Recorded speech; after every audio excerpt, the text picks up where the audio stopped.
Сайтқа кіреміз, регистрация дегенді басамыз.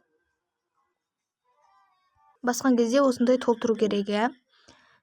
Осыны толтырып шығамыз. Қазір мен толтырып шығайын. Толтырып болғаннан кейін зарегистрироваться дегенді басасыздар. Сол кезде аккаунт созын деп шығу керек. Қазір мен толтырып басам. Бастым, аккаунт созын деп шықты. Енді қайттан осылай регистрация деген шығып қалды. Осы кезде осы 3 сызықты басамыз.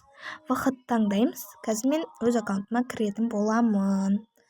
Вот, мына жерге логин, астына пароль жазамыз. Так, кірді, міне. Менде уже 3 грамм бар, 3 миллиграмм.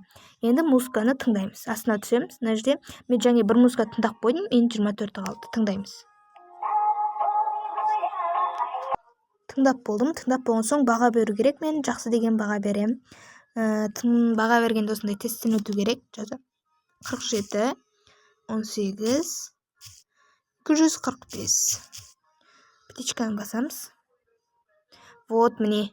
Баланс есептелді. 6 грамм болды, 6 миллиграмм. 23 қалды, мен екеуін тыңдадым. Осылай